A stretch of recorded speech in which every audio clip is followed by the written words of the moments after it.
আমাদের গ্রামে যখনই কোনো মেয়ের বিয়ে হতো তখন তার বিয়ের 2 দিন আগে তাকে আমার বাবার কাছে মাথার ম্যাসাজ করাতে হতো। যে মেয়ে ম্যাসাজ করিয়ে নিত তার বৈবাহিক জীবন সুখের হতো। আমার বাবা মেয়েটির ম্যাসাজ ঘরের বন্ধ এবং অন্ধকার ঘরে করত, যেখানে কেউই যেতে পারত না। একদিন আমি লুকিয়ে দেখলাম যে বাবা কিভাবে ম্যাসাজ করে এবং তা দেখেই আমার পায়ের তলার মাটি সরে যায়। আমি দেখলাম। আমার নাম মিনু। আমি আমার মা বাবার একমাত্র সন্তান ছিলাম। আমি এবং আমার মা বাবার সাথে আমার দাদুও থাকতেন। আসলে আমি যখন ছোট ছিলাম তখনই আমার ঠাকুমার মৃত্যু হয়েছিল। তারপর থেকে দাদু আমাদের সাথে থাকতেন। অবশ্যই আমার দাদু সেরকম বয়স ছিল না, কারণ তিনি নিজের পুরো শরীরের যত্ন খুব ভালোভাবে নিতেন। আর এমনিতেও আমার বাবার খুব ছোট বয়সে বিয়ে হয়ে গিয়েছিল, আর ওনার কম বয়সী আমি জন্ম নিয়েছিলাম, যে কারণে ওনার বয়স খুব বেশি ছিল না। আমার দাদুর কাছে অনেক সম্পত্তি ছিল। অনেক বড় বড় ব্যবসার সাথে সাথে অনেক বড় বড় দোকানও চলত, যার কারণে আমাদের ঘরে কখনো টাকা পয়সার দিক থেকে কমতি হয়নি। আমাদের পুরো বাড়ি এতই বড় ছিল যে পুরো গ্রাম তার মধ্যে এঁটে যেত।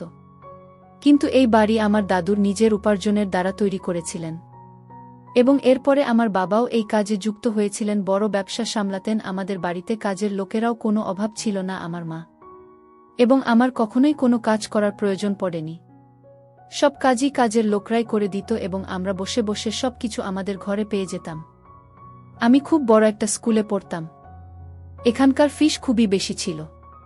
পুরো গ্রামে আবার দাদুর কর্তৃত্ব ছিল এবং গ্রামের সব মানুষ আমার দাদুকে সম্মান করত। আসলে আমাদের গ্রাম সে রকম বড় ছিল না। ছোট্ট এই গ্রামটিতেই আমাদের বাড়ি ছিল এবং গ্রামের মানুষেরা সে রকম ধনী ছিল না।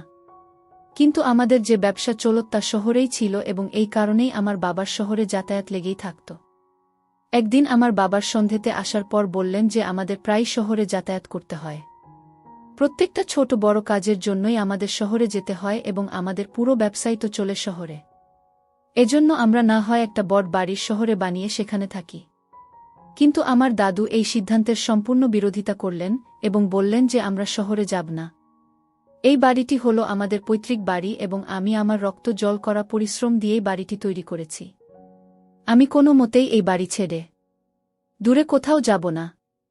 তখন বাবাকে দাদুর কথা মানতে হয়েছিল এবং দাদুর যাই সিদ্ধান্ত নিতেন। বাবা বিনা প্রতিবাদে ওনার সব কথাকে সমর্থন করতেন।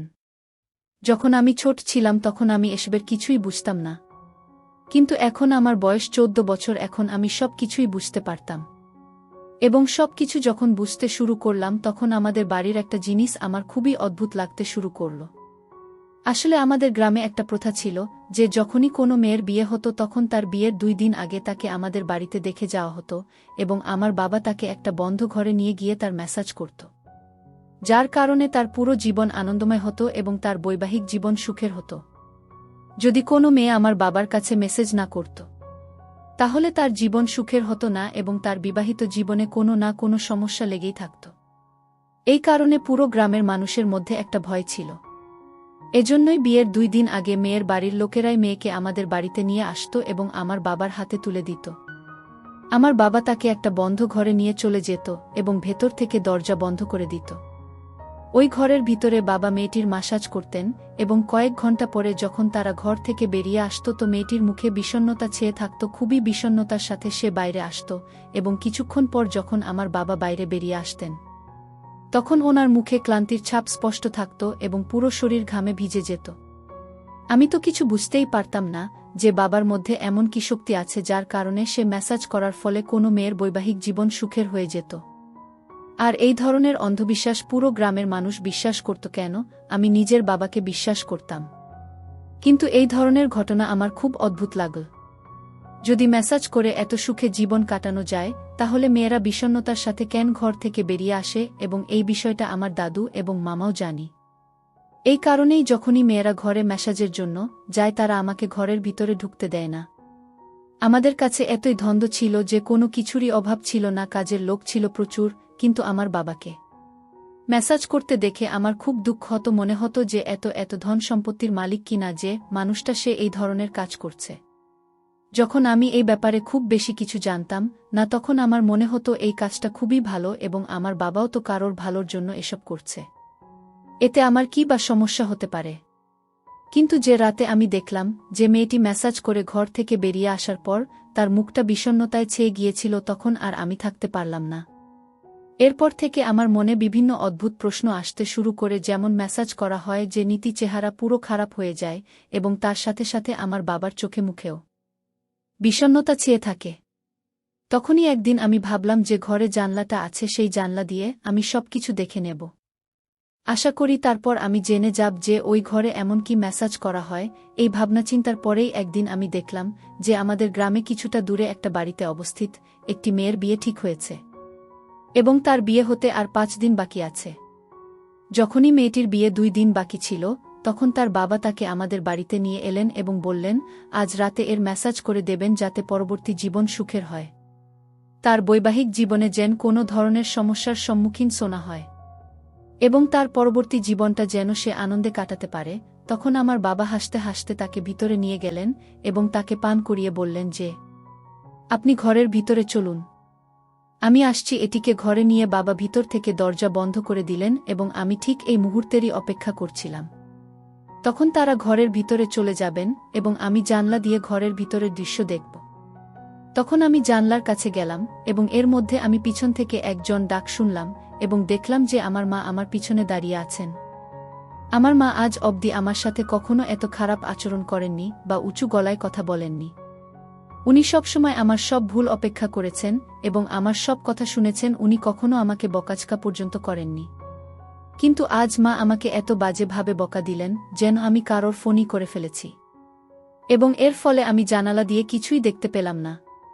কিছু দেখার আগে আমার মা এমনভাবে আমার সাথে চেঁচিয়ে কথা বললেন যে আমি খুবই ঘাবড়ে গিয়েছিলাম এবং পিছিয়ে চলে এসেছিলাম। আমার মা আমাকে খুবই কড়া ভাষায় বললেন, আরে আমি কি সুন্দর একটা পড়েছিলাম। এরপরে যদি আমি এই ধরনের কোনো কাজ করি তাহলে উনি বাবার সাথে কথা বলে আমাকে হোস্টেলে পাঠিয়ে দেবেন। আসলে আমি হোস্টেলকে খুব ভয় পেতাম, কারণ আমার সবসময় মনে হতো যে ওখানে না তো ভালো খাবার পাওয়া যায় আর না তোমার মন বসবে ওখানেই। এই কারণেই আমি বাড়ি থেকে দূরে কোথাও যেতে চাইতাম না। কিন্তু আমার মা আজ এরকম একটা কথা বলে দিলেন এবং এর ফলে আমার মনে আরও ভয় বসে গেল আর আমি হোস্টেল না যাওয়ার জন্য মায়ের সামনে হাত জোড় করে বললাম যে আমি এই ধরনের কাজ আর কখনো করব না। আপনি দয়া করে বাবাকে কিছু বলবেন না। তখন আমার মা আমার মাথায় হাত রাখলেন এবং বললেন যে তোমার বাবা যখন মেয়ের মেসাজ করেন তখন ওনাকে কেউ দেখুক, এই জিনিসটা একদমই পছন্দ করেন না, এমনকি অধিকার আমাকেও দেননি। তুমি তো এসব দেখতে চাও কোনো সাহসে? তুমি নিজের কাজ নিয়ে সব সময় ব্যস্ত থাকবে। তখন আমি মাকে বললাম যে আমি আর কখনো দেখতে চাইব না। এটা বলেই আমি আমার নিজের ঘরে চলে এসেছিলাম। কিন্তু এর পরে আমার মনে এই কথাটা সব সময় চলছিল যে মা আমার সাথে এরকম ব্যবহার কখনও করেনি। কিন্তু আজ উনি আমার সঙ্গে এরকম ব্যবহার কেন করলেন? আসলে ব্যাপারটা কি? আমি যদি এটা মেনেও নিই যে মেসাজ হয়, তাহলে এমন মাসাজ হয় কেউ ঘরের আশেপাশেও করতে পারবে না। আর যদি ওনার মেসাজের এতই সততা থাকে তাহলে তিনি এরকম নিষেধাজ্ঞা আরোপ কেন করেন? এরপরে তো আমার মনে নানা রকমের প্রশ্ন আসতে থাকে। আমি চেয়েও সেসব প্রশ্নের উত্তর নিজের মনকে দিতে পারিনি। আমরা সারাদিন শুধু এটাই মনে হতো যেভাবেই হোক প্রশ্নের উত্তরগুলো আমাকে খুঁজে বের করতে হবে। তখনই আমার মনে হলো যে যখন এই মেয়েটির বিয়ে হবে তখন তো আমরা যাব, তখন না হয় এই মেয়েটির থেকে জিজ্ঞেস করে নেব যে আসলে হয়টা কি। 2 দিন পর মেয়েটির বিয়েতে আমাদের আমন্ত্রণ জানানো হয়েছিল এবং আমরা সবাই তার বিয়েতে গিয়েছিলাম। যখন আমি মেয়েটিকে তার ঘরে একা পেলাম, আমি গিয়ে বললাম, দিদি আমার বাবা আপনাকে এমন কি মেসেজ করেছিলেন যাতে আপনার মুখ এরকম বিষণ্ণতায় ভরে গিয়েছিল? তখন এই মেয়েটি নিজের মুখ ঘুরিয়ে নিল এবং আমাকে কিছুই বলার প্রয়োজন মনে করল না। আমি অনেকক্ষণ ধরে তার সাথে কথা বলার চেষ্টা করছিলাম, কিন্তু মেয়েটি আমাকে কিছু বলা তো দূর, নিজের মুখ পর্যন্ত খুলতে চায়নি। তখন আমি দুঃখিত তার ঘর থেকে বেরিয়ে এলাম। আমি কিছুই বুঝতে পারছিলাম না যে আমি আমার প্রশ্নের উত্তরগুলো কিভাবে পাব। হয় তখন আমার মনে সন্দেহ দানা বাঁধতে শুরু করল যে নিশ্চয় আমার বাবা ওই মেয়েগুলোর সাথে কোনো খারাপ কাজ করে, না হলে মেয়েরা করতে গিয়ে এত দুঃখী হয়ে কেন বেরিয়ে আসে। কিন্তু আমি এইসব প্রশ্নের উত্তর কাকেই বা জিজ্ঞেস করতাম? যেদিন আমি এসব দেখার চেষ্টা করেছিলাম সেদিন মা আমাকে বারণ করে দিলেন। এখন তো আমি দেখতে পারব না জানালার বাইরে থেকে এবং বাবাকে জিজ্ঞেস করো তো প্রশ্নই ওঠে না। এরপর আমি যত বড় হতে লাগলাম, বাবার এই কাজের জন্য ওনার প্রতি আমার দিনের পর দিন ঘৃণা বেড়ে যেতে লাগল। আমার মন শুধু এটাই বলতো যে আমার বাবা মেসেজের নাম করে মেয়েদের সাথে জোর করেন, উনি মেয়েদের প্রতি সামান্য দয়া পর্যন্ত করেন না। এরপর আমি বাবাকে সম্পূর্ণ ঘৃণা করতে শুরু করেছিলাম। আমি তো এটাও স্বীকার করতে চাইতাম না যে উনি আমার বাবা, যেমনভাবে আমি ওনার সাথে ছোটবেলায় মিশেছি, নিজের সব কথা আমি ওনার সঙ্গে শেয়ার করেছি। কিন্তু এখন তো আমি উনার সাথে কথা বলতে পছন্দ করি না। যখন আমার বাবা মার সাথে কথা বলার চেষ্টা করতেন, তখনই কোনো না কোনো বাহানা বানিয়ে তার থেকে দূরে চলে যেতাম। কারণ আমি ওরা তো সম্পূর্ণভাবে ঘৃণা করতাম যে উনি মেয়েদের অসহায়তার সুযোগ নিতেন। এই গ্রামে অন্ধবিশ্বাস এমনভাবে জাঁকিয়ে বসেছিল যে তারা মনে করত আমার বাবার হাতে জাদু আছে, তুমি এদের ম্যাসাজ করাতেই তাদের বৈবাহিক জীবন সুখের হয়ে যাচ্ছে, এবং এই রোগের কারণেই তারা নিজেদের মেয়েদের আমার বাবার এখানে ছেড়ে যায়। এবং আমার বাবা সেই সুযোগ নিয়ে মেয়েদের সাথে না জানি কি করে, আর বেচারা মেয়েরা চেয়েও কিছু বলতে পারে না। আমি সবকিছু জানার জন্য এতটাই উদ্গ্রীব হয়ে পড়েছিলাম। আমি সিদ্ধান্ত নিয়ে ফেলেছিলাম যে আমাকে জানতে হবে যে আসলে সেই মেয়েদের সাথে ঠিক কি হয়। তখন আমি ভেবে ফেললাম যে ঘরে না হয় আমি লুকিয়ে বসে থাকব এবং সব গোপনীয়তা সম্বন্ধে জেনে নেব। তখনই আমার সিদ্ধান্ত নিয়ে ফেলি যে এটাই করতে হবে। তখনই আমার মা বাবার ভয়ে আমার মনে এলো যে ওনারা যদি এসব জানতে পারেন তাহলে রেগে গিয়ে আমাকে হস্টেলে পাঠিয়ে দিলে তখন কি হবে? তখন আমি কি করব? কিন্তু আমার তখন এটা মনে হলো যে এরপরও তারা আমার সাথে যা খুশি করুন, যাই করুন না কেন, আসল সত্যিটা তুমি যে নেই ছাড়ো, আমাকে সত্যিটা জানতেই হবে। আর যদি আমি সত্যিটা না জানতে পারি না, জানে বাবা আর কত মেয়ের সর্বনাশ করে ফেলবেন। এরপর এসব ভেবেই এই প্ল্যান বানালাম যে এরপর যখন কোনো মেয়ের বিয়ে হবে তখন সে আমাদের বাড়িতে নিশ্চয়ই আসবে। মেসাজের জন্য সে ঘরে ঢোকার আগেই আমি তার ঘরে গিয়ে লুকিয়ে বসে থাকব এবং তারপরে ঘরে যা হবে আমি নিজের চোখে সব দেখব এবং বাবার এই নোংরা দিকটা আমি সকলের সামনে নিয়ে আসব। তখনই আমার মায়ের কথা মনে পড়ল যে মা বাবাকে কতটাই না বিশ্বাস করে মেসাজ যাতে কোনো ধরনের বিঘ্ন না ঘটে তার জন্য উনি আমাকে বকতেই পারেন এবং এতটাই খেয়াল রাখেন যাতে সেই ঘরের আশেপাশে পর্যন্ত কেউ না যায়। বিচারে আমার মা জানেই না যে বাবা মেসেজে নাম করে ঠিক কি করে, যেভাবে উনি নজর রাখেন যাতে ঘরের আশেপাশে কেউ না যায়। উনি তা জানেন না। উনি আসলে পাপ করছেন। আমি তো বরাবরই মেয়েদের পরিবারের কথা ভাবছিলাম। ওদের কি সামান্য বুদ্ধি নেই যে আমাদের ঘরে মেয়েদের মেসাজ করতে পাঠিয়ে দেয়? ওদের কি এইটুকু বুদ্ধিটুকুও নেই যে মেসেজের মাধ্যমে কারো কখনো জীবন সুন্দর হয়ে উঠতে পারে না? জীবন তো সুন্দর হয় কপাল ভালো থাকলে, এবং যদি বাচ্চাদের ঠিকঠাক সংস্কার শেখানো যায়, এর সাথে মেসাজের কি সম্পর্ক? কিন্তু যাই হোক, সব মানুষদের তো আর আমি এগুলো বোঝাতে পারবো না। তাই আমি ভাবলাম যে আগে পুরো ঘটনাটা নিজে জেনে নিই, যে আসলে ঘরের ভিতরে হয়টা কি। আমি ঘুমিয়ে পড়লাম এবং ভাবলাম যে এর পরের বারও আসল ঘটনাটা স্পষ্ট হয়ে যাবে। কিন্তু আমি এটা ভাবতে পারিনি যে এত তাড়াতাড়ি সে এসে যাবে। সকালে উঠে আমি জানতে পারলাম যে আমাদের গ্রামে আরও একটি বিয়ে হবে এবং মেয়েটির বিয়ের কথা পাকা হয়ে গেছে, আর তার বিয়ের আর মাত্র 10 দিন বাকি আছে। এরপর তুমি আগ্রহের সঙ্গে অপেক্ষা করতে লাগলাম যে তার বিয়ের তারিখ এগিয়ে আসার জন্য, কারণ বিয়ের দিন এগিয়ে এলেই তাকে আমাদের বাড়িতে মেসাজের জন্য পাঠানো হবে। এর ফলে আমি আমার বাবার নোংরা দিকটা সম্বন্ধে জানতে পারব এবং সকলকে বাবা রহস্যের ব্যাপারে জানাতে পারব, তো তাকে শাস্তি দেওয়াতে পারব। আর বাবার প্রতি আমার মনে যে ঘৃণা রয়েছে সেটাও প্রকাশ করতে পারব। যাই হোক, এই খুশিতেই আমি অপেক্ষা করতে লাগলাম যে মেয়েটি কবে আসবে আমাদের বাড়িতে মেসাজ করানোর জন্য এবং কখন আমি সব কিছু জানতে পারব। দিনগুলো খুব তাড়াতাড়ি পেরিয়ে গেল এবং মেয়েটির বাবা মেয়েটিকে আমাদের ঘরে মেসাজের জন্য দিয়ে ছেড়ে চলে গেল। এবার তোমাকে সবকিছু সম্বন্ধে জানতে হবে, এর জন্য আমি আগে থেকেই প্ল্যান বানিয়ে নিয়েছিলাম। তোমাকে বললাম যে আজ আমার মাথায় খুব যন্ত্রণা করছে, এর জন্য আমি তাড়াতাড়ি শুতে চাই। মায়ের মনে হলো যে আমার তো সত্যিই শরীর খারাপ, তাই তিনি আমাকে ওষুধ দুধ দিয়ে চলে গেলেন। আমি ওসব টাকা আমার পকেটে বললাম এবং দুধ খেয়ে নিজের ঘরে গেলাম। তারপর আমার বিছানার উপর বালিশগুলোকে সাজিয়ে রেখে তার উপর চাদর পেতে দিলাম, তাতে সবার মনে হয় যে আমি ঘুমাচ্ছি, এবং এই সুযোগে আমি চলে গেলাম। বাবা মেয়েটিকে নিয়ে ঘরের মধ্যে যাওয়ার আগেই আমি ঘরে চলে গেলাম এবং লুকিয়ে বসে পড়লাম। ঘরটি সুন্দর করে সাজানো গোছানো ছিল। তখনই আমার নজর পড়ল পিছনের দরজার দিকে। এর আগে আমি জানতামই না যে ঘরের পিছনে একটা দরজা আছে, কিন্তু যাই হোক, আমাকে মেসেজের ব্যাপারে সব কিছু দেখতে হতো, তাই আমি আর ধৈর্য ধরে সেখানে বসে রইলাম। কিছুক্ষণ পরেই আমার বাবা মেয়েটিকে নিয়ে ঘরের ভিতরে এলেন। বাবা মেয়েটিকে ঘরে নিয়ে আসার পর পিছনের দরজা খুলে দিলেন। পিছনের দরজা খোলার সাথে সাথে আমি যা দেখলাম সেটা দেখেই তো আমার আত্মা কেঁপে উঠল। আমি দেখলাম যে আমার দাদু সেই দরজা দিয়ে ভিতরে ঢোকেন এবং মেয়েটিকে ধরে পিছনের দরজার দিকে নিয়ে যেতে থাকেন। আমি আর ধৈর্য ধরে রাখতে পারলাম না। হঠাৎ আমি ঘরের বাইরে বেরিয়ে পড়লাম। আমাকে দেখে ওরা দুজনে ঘাবড়ে গেল এবং বাবা রেগে আমার দিকে তাকালো। তখনই আমি খুব জোরে জোরে চিৎকার করতে শুরু করলাম এবং তার ফলে আমার মা ঘরের ভিতরে চলে গেলেন।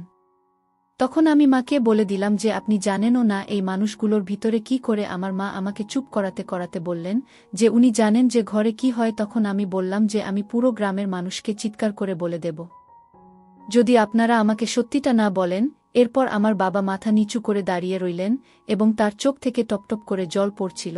যে মেয়েটি মেসাজের জন্য এসেছিল সে দাদুর কাছে থেকে হাত ছাড়িয়ে দূরে দাঁড়িয়ে রইল এবং পিছনের দরজা দিয়ে পালিয়ে গিয়ে সমগ্র গ্রামের মানুষকে জড়ো করে নিয়ে এল। এরপর আমার দাদু নিচে মেঝেতে বসে পড়লেন এবং চোখে জল এনে বলতে লাগলেন যে সবাই আমাকে ক্ষমা করে দাও। এরপরে উনি আর কিছুই বললেন না। আসল ঘটনাটা কেউ কিছু বুঝতে পারছিল না। তখন আমার বাবা বলতে শুরু করলেন যে আসলে আমি কোনো মেসেজ করি না। আমার বাবা এরকম স্বভাব। কোনো মেয়ের বিয়ের আগে তিনি তার সাথে সম্পর্ক করতে আগ্রহ রাখেন। তাই উনি প্ল্যান বানিয়েছিলেন যে পুরো গ্রাম এই রেওয়াজ তৈরি করা যায় যাতে বিয়ের আগে মেয়েরা আমার কাছে মেসাজ করায় তাদের জীবনে সুখ আনার জন্য। এরপরে ওই জোরজবরদস্তিভাবে আমাকে দিয়েই কাজটা করাতে থাকেন। আমি চেয়েও এই কাজটা বন্ধ করতে পারিনি।